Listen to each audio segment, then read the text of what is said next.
서울에서 미용실을 운영하고 있는 20대 후반 여자입니다. 저는 어린 시절부터 바비 인형 머리를 닦고 자르면서 노는 게 가장 행복한 아이였어요. 그래서인지 자연스레 미용사의 꿈을 가지게 되었죠. 이런 제 꿈을 부모님께서는 격렬히 반대하셨어요.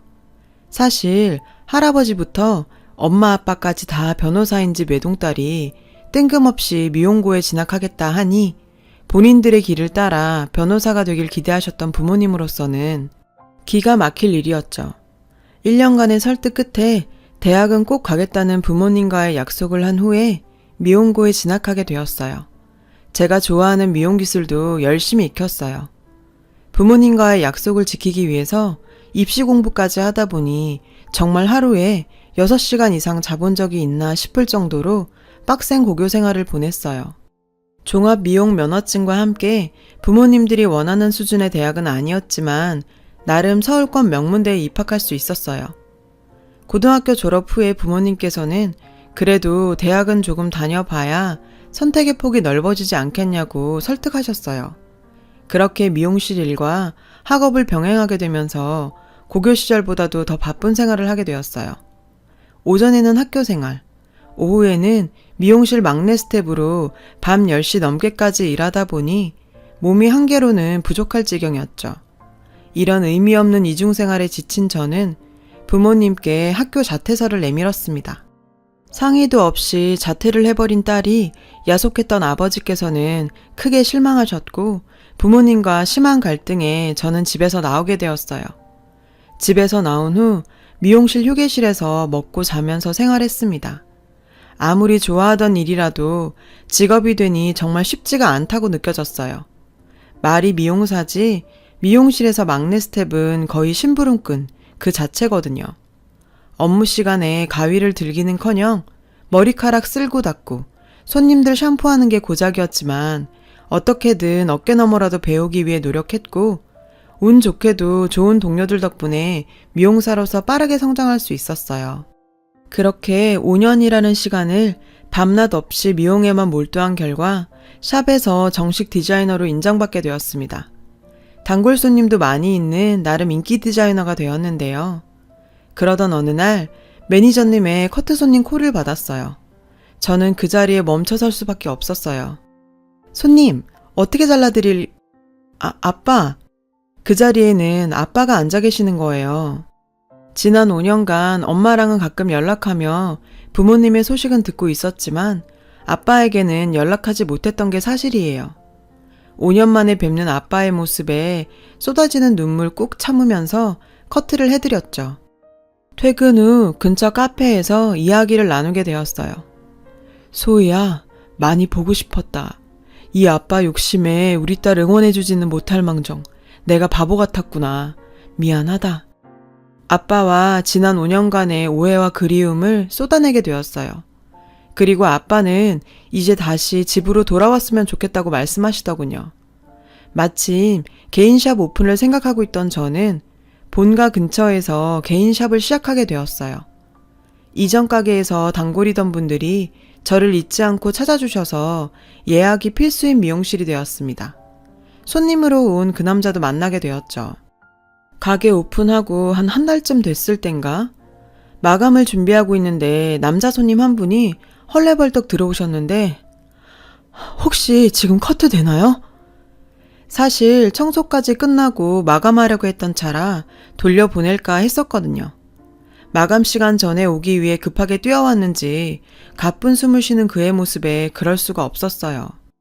그의 머리를 자르며 이야기를 들어보니 당장 내일 아침에 클라이언트 미팅이 있었는데 머리가 너무 지저분해서 퇴근하자마자 달려왔다고 설명했어요. 커트를 마쳐서 다행이라며 다음에도 꼭 또 오겠다고요. 그때까지만 해도 저는 그저 단골 손님 하나 더 생겼다는 생각을 할 뿐이었죠. 그는 그 후로 3주마다 머리를 자르러 와서 이런저런 시시콜콜한 이야기까지 나누게 되다 보니 연애 상담까지 할 정도로 친해지게 되었어요. 저보다 3살 많은 그는 국내 굴지의 대기업을 다니고 있었어요. 여자친구를 안 사귄 지 3년이나 됐다면서 올 때마다 외롭다는 타령에 친한 언니를 소개시켜줬어요. 그리고 얼마 지나지 않아서 그 남자와 소개팅했던 언니에게 전화가 왔어요. 소희야, 그 남자 뭐니? 소개팅 나와서 네 얘기만 1시간 하다 갔어. 나 참, 걔 너한테 관심 있는 거 아니니? 소개팅 자리에서 그 남자의 행동에 화가 몹시 난 그 언니에게 소개팅 주선자로서 면목이 없긴 했어요. 그래도 왜인지 기분이 마냥 나쁘지만은 않더라고요. 역시나 3주 뒤 머리를 자르러 온 그에게 그날 소개팅에 대해서 물어봤죠. 석진 씨, 소개팅 어땠어요? 소희 씨, 눈치가 좀 없으시네요. 그분한테 제 이야기 못 들으셨어요? 제가 이 정도면 많이 표현했다고 생각했는데. 그는 그렇게 갑작스럽게 고백을 했어요.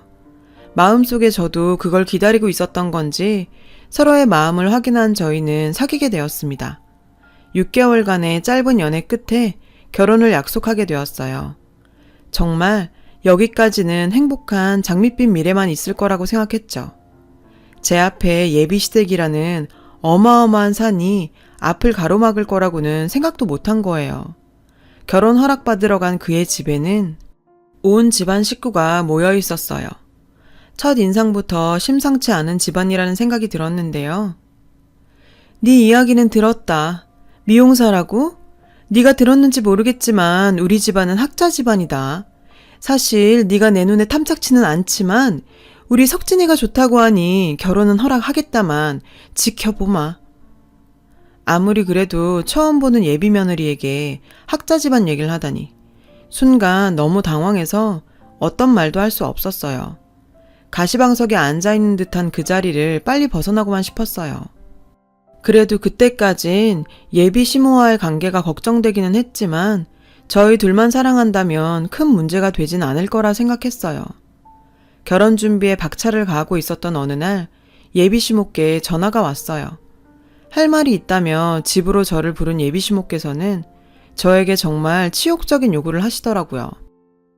내가 좀 알아보니 꼭 네가 그렇다는 건 아니지만 미용사들이 좀 문란하다는 이야기가 있더라. 그래서 네 몸에 대해 몇 가지 검사를 좀 받아봐야겠다. 들으면서도 제 귀를 의심했어요. 결혼 전에 기본적인 검사를 하자고 하는 집들이 있다고 들었어요. 그 정도 당연히 할 수 있다고 생각했고요. 그런데 미용사들이 문란하다라. 이게 도대체 예비 며느리한테 할 소린가요? 예비 시모의 치욕적인 발언 앞에 그냥 넘어갈 수는 없었어요. 어머님, 아무리 그래도 말씀이 좀 지나치시네요. 문란이라뇨. 네가 이렇게 나오니까 내 솔직히 말하마. 내가 그 전에도 말했지만 우리 집이 그야말로 엘리트 집안이다. 고졸 며느리 봤는데 내가 그 정도 검사는 요구할 수 있는 거 아니니? 말 그대로 네가 예전에 밖에서 문란하게 놀다가 임신이라도 못하면 우리 집안 대가 끊길 수도 있지 않니? 아예 저를 문란한 여자 취급하는 예비 시모와 더는 이야기하고 싶지 않아서 집을 뛰쳐나와 버렸습니다. 남자친구한테 얘기했더니 저를 오랜 시간 설득을 하더군요. 그런 검사를 할 수도 있는 거니 부모님 말고 너랑 나를 위해서 받는 검사라 생각하자고. 좋은 일 앞두고 너무 기분 나쁘게만 받아들이지 말자는 말에 저도 못 이기는 척 남자친구와 함께 병원에서 검사를 받았어요. 검사 받는 동안도 이런 꼴을 당하면서도 결혼을 해야 하나? 라는 생각이 머릿속을 복잡하게 하더라고요. 그리고 시간이 흘러 양가 상견례 날이 되었어요. 이날 제가 파혼을 결심한 결정적 사건이 일어나게 되었습니다. 저희 친정 부모님께서는 하나뿐인 외동딸의 시댁 식구를 만난다며 설레어 하셨죠. 하지만 그런 기대는 상견례 시작 10분 만에 무참히 산산조각 나고 말았습니다. 상견례 날까지도 차가운 눈빛을 한 예비시모께서는 저희 부모님 앞으로 몇 장의 A4 용지를 내밀면서 말씀하셨어요. 사돈, 여기 예단 목록입니다. 저희가 욕심 안 내고 딱 적정한 수준으로 적었으니 이 정도는 맞춰서 보내시면 될 것 같네요. 예단 목록을 보시던 친정 부모님의 표정이 점점 굳어가기 시작했어요. 그 목록에는 예비 시아버지의 명품 시계, 예비 시어머니의 명품 핸드백에 가구까지 모두 명품 제품으로 가득 적혀 있었고 심지어 육촌 동생의 명품 정장까지도 적혀 있지 뭐예요.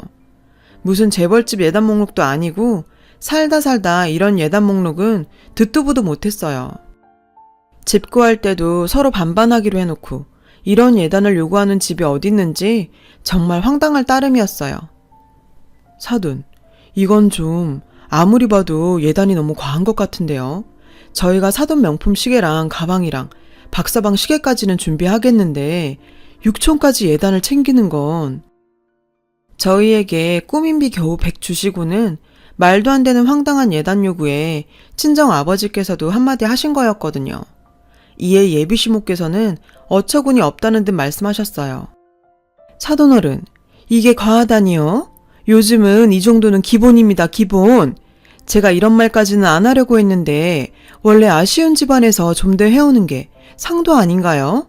학벌적으로나 집안적으로나 사돈, 저희도 고절 며느리 받는 거 고민이 크답니다. 결국 예비시모는 제가 고졸이라는 사실로 저희 집안을 업신여기는 것처럼 보였어요. 우리 석진이 H대 나와서 대기업 다니고 있고 우리 애아빠도 아직 공직에 몸담고 있어요. 제 입으로 말하기 좀 민망하지만 저희 집안이 좀 빵빵합니다. 사돈 내외가 무슨 일을 하시는지는 모르겠지만 그 정도 예단해 주시고 저희랑 사돈 맺으면 어디 가서 밑지는 장사했다는 소리 안 들으실 겁니다. 꼴 같자는 자랑을 이어가던 예비시모는 이윽고 선을 넘어버렸어요. 사돈, 내가 솔직히 말해볼게요. 소위 말이 좋아 미용사지. 그게 뭐 직업이나 됩니까? 고졸의 미용사에 저희가 결혼 허락한 것만 해도 감사해야 돼요. 예단 가지고 왈가왈부할 게 아니라요.